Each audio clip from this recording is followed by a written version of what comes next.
that the very complex ones, the very big ones, such as we get at Carrowkeel and Carrowmore in Sligo, were special ones, like Hitler's bunker, very well preserved, but they would be for special people, presumably for the telepaths. The dangers were very great. The telepathic capacity is the great danger. It's the great source of danger. Kings, princes, made prisoners of telepaths to use them to interpret the thinking of those around them, to know who are their enemies, where the threats came from. And if you look about the world today, we are becoming more and more confused, more and more cut off from one another. We're all living in our own little realms of unknowing. This is the great dilemma of our time. There has to be a great revolution of the spirit. Otherwise, the world is finished. But it's essential the amnesia is got rid of. There has to be order. In fact, the meaning of cosmos is order, as against chaos, which is disorder. The balance between these two forces must be achieved. As a natural law, as a fundamental law that we know inherently, we know intuitively that that is so. Yes, I said yes, I will, yes. The last sentence in Ulysses is yes, yes, yes. Molly Bloom is saying yes to life.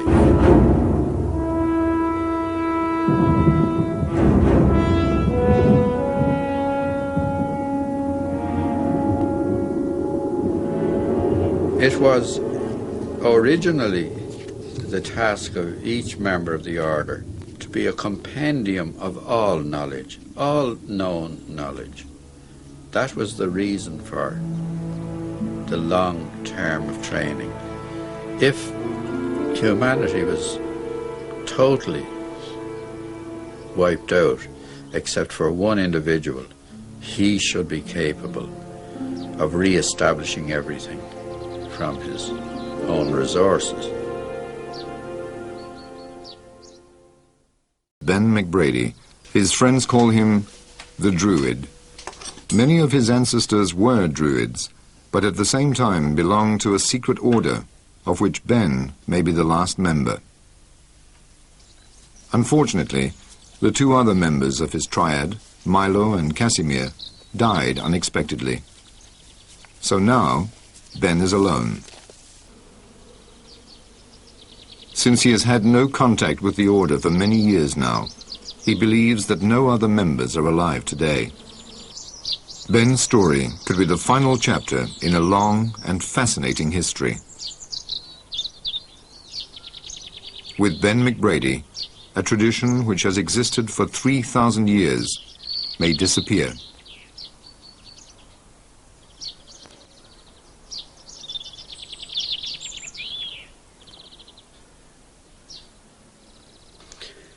The order of which I may be the last member, by tradition, came into existence after the last great cataclysm or catastrophe which affected the world. Now, with these great and terrible impacts on the earth by great electrical storms being caught up in the tails of meteors or showers of meteorites, civilization as we know it was totally destroyed.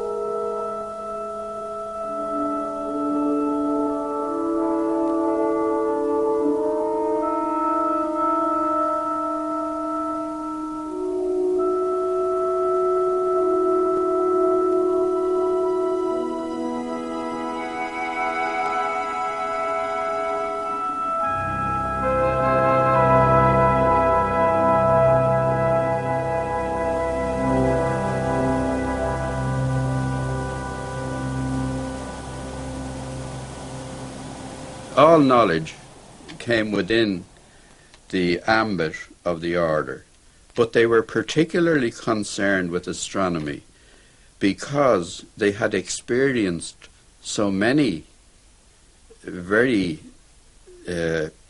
significant calamities, and it was thought that a full knowledge of astronomy would enable enable them to predict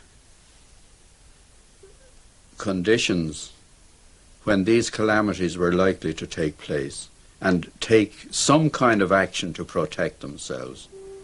If you look at the great megalithic complexes in Ireland, you'll see that what are described as passage graves are really bomb shelters. They are well above any tidal wave level, and they also afford protection from meteoric showers.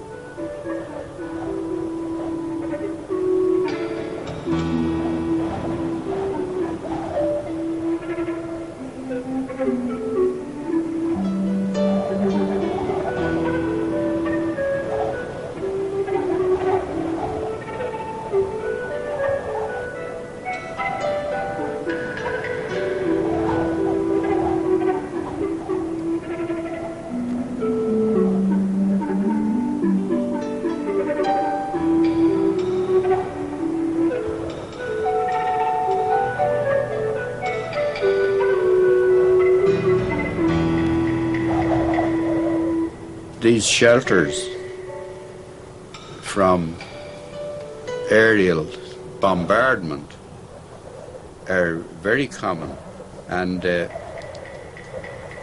well known. But what are not so well known, well, they are to archaeologists, but everywhere in the country you get souterrains, which are underground stone chambers.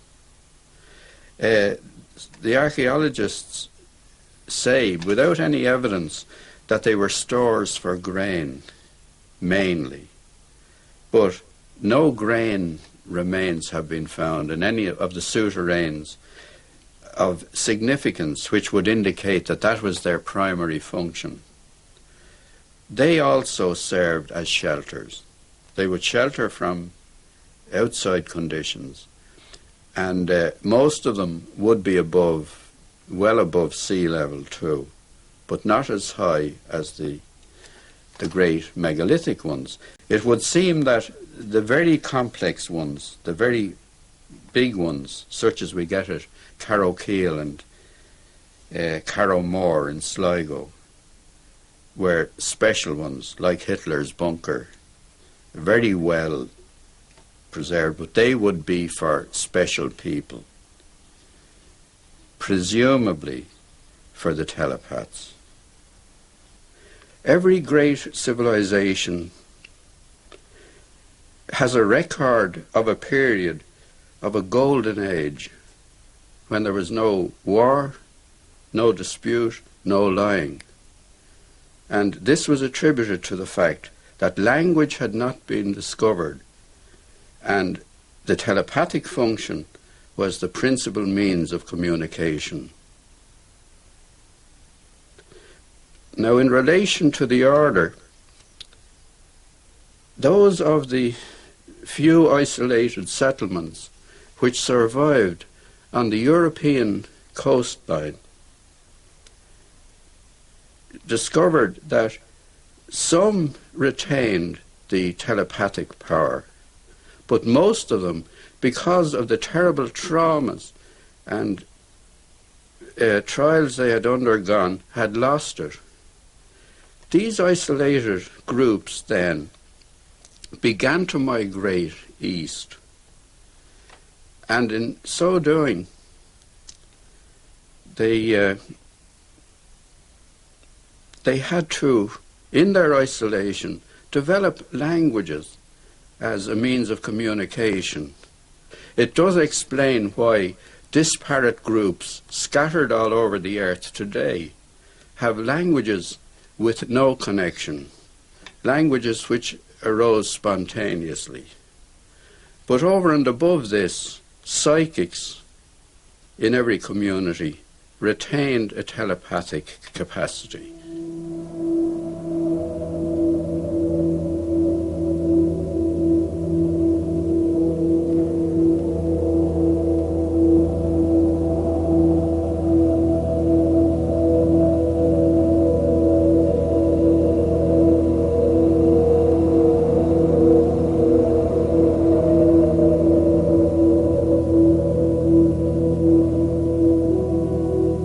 Members of the groups who emigrated east returned to the west. The last people to settle down ended up in Ireland.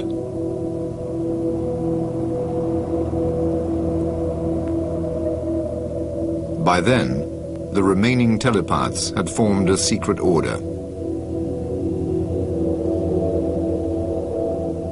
The order at every stage had to remain outside society, within it, but at the same time not of it.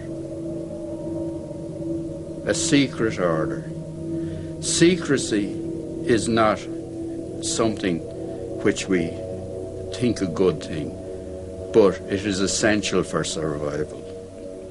And as society developed, it became more and more essential for survival. The old saying is, where do you hide a pebble but on the beach? You can't keep your order secret by going off into a remote place, into a monastery, and cutting yourself off from civilization. It's essential that you interpenetrate the society.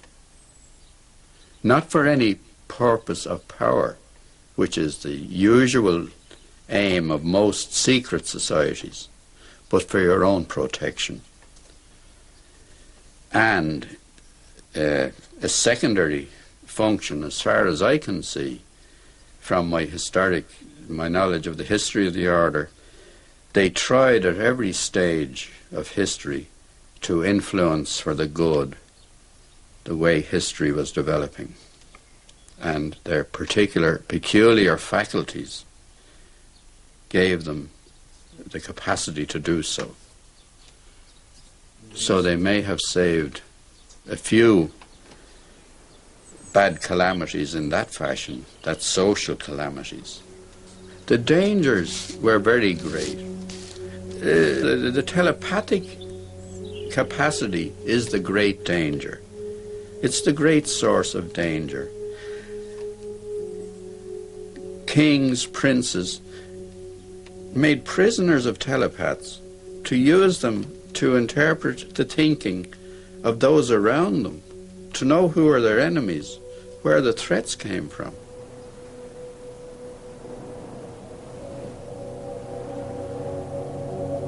So far as I'm aware, the surviving members of the order had to have several primary requirements for admission. A, they had to have telepathic power. B, they had to be poets. C, they had to be of the priestly bloodline. And in ancient Ireland, the priestly bloodline was the ruling line, because it was priest kings who ruled.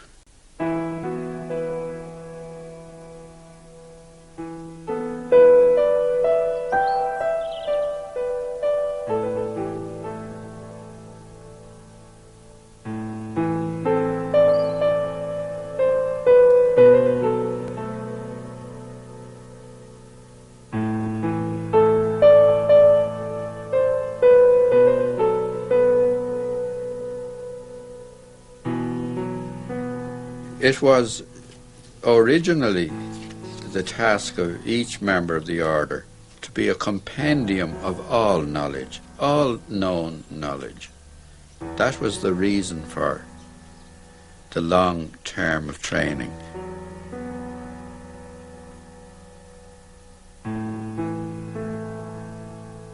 If humanity was totally wiped out, except for one individual, he should be capable of re-establishing everything from his own resources.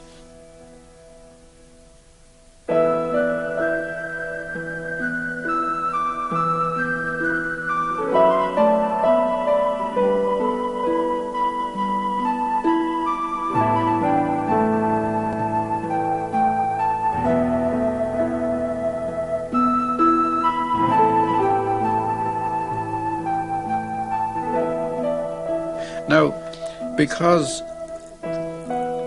in the last 2 centuries, because of the exponential increase in knowledge and techniques and skills, medicine, everything, it wouldn't be within the compass of a single human mind, or you wouldn't have the time to train someone to encompass everything.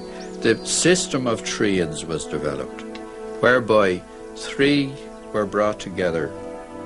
Ben, Milo and Casimir formed such a triad. Because of their telepathic powers, each was able to draw on the other's knowledge. According to Ben, all human communication, language itself, is suffering severe damage. And that is why it was a primary function of the order to preserve language. Language is a kind of magic by which we trigger off telepathic transmission of messages between us. And if you look about the world today, we are becoming more and more confused, more and more cut off from one another. We're all living in our own little realms of unknowing. This is the great dilemma of our times. We will never have an end to cruelty and war and oppression and greed and all these evils that we see bubbling all the time. This is a thing which I believe very strong. I know it. I don't just believe it. I know it. I see it about me and I sense it. There has to be a great revolution of the spirit. Otherwise, the world is finished. It doesn't need the atomic bomb. It doesn't need any of the worst horrors of modern technology, the smart bomb, mustard gas, nerve gas. We will destroy ourselves in some other fashion. But it's essential the amnesia is got rid of, that we get back to a state of primitive thinking, clear. Technology must be brought under proper control. We, in the order, we never condemn technology because it has given great benefits to humanity. It has taken away a lot of suffering and pain in medicine, and it has enabled knowledge to be diffused much better. But at the same time, it has outstripped the development of the spirit. And then the evil side of technology. We've seen its results everywhere. So this revolution of the spirit will have to be achieved, and this time it'll have to be achieved without the help of the order. So the order has ceased, in my opinion, to have any further function in society. When people say to me, "Oh, do you not feel in despair because you think you're the last of the order?" And I quote Tennyson to them. Tennyson says, "The old order changeth, yielding place to new, and God fulfills himself in many ways, lest one good custom should corrupt the world." We must change. A new order will evolve, a new order will emerge. It's either that or total destruction. And when I say total destruction, it doesn't mean absolute annihilation, but the ending of things as we understand them.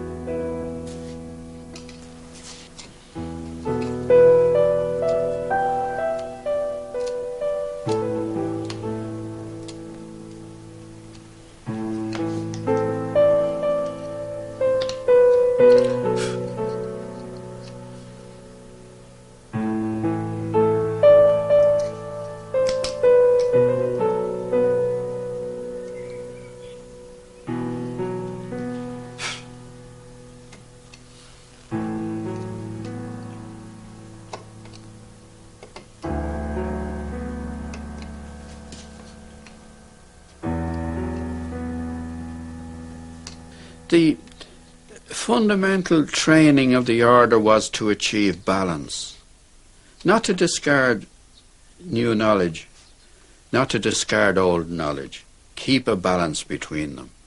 Keep a proper balance in everything.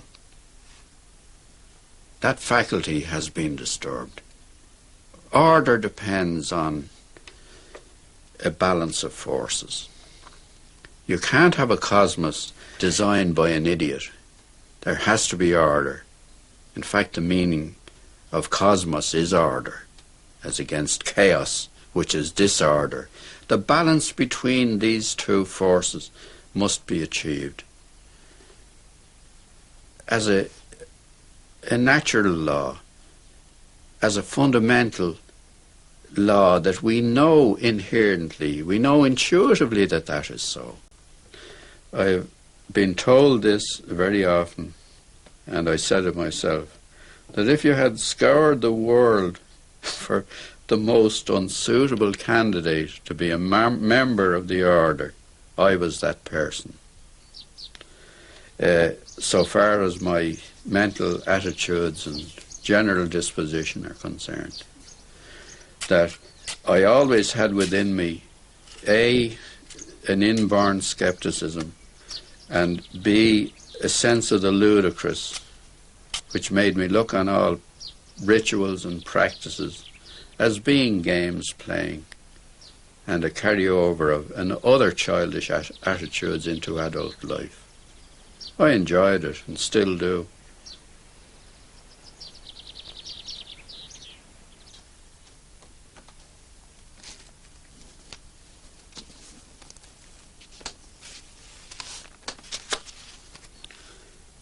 He kissed me under the Moorish wall, and I thought, well, as well him as another. And then I asked him with my eyes to ask again, yes. And then he asked me, would I? Yes, to say yes, my mountain flower. And first I put my arms around him, yes, and drew him down to me, so he could feel my breasts all perfume. Yes, and my heart was going like mad, and yes, I said yes, I will, yes.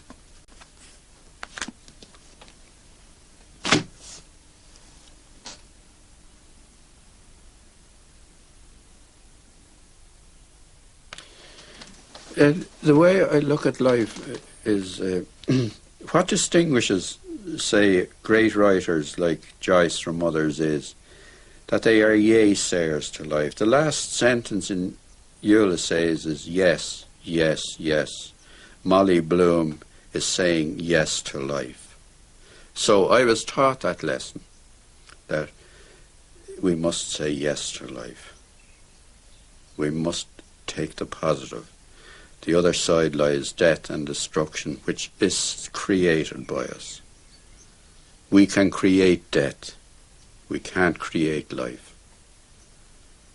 And man is engaged to the limit of his faculties and abilities in creating death. That's why a great transformation has to come. Otherwise, everything goes. That's the moral I derived from that whole issue. You are one with infinity.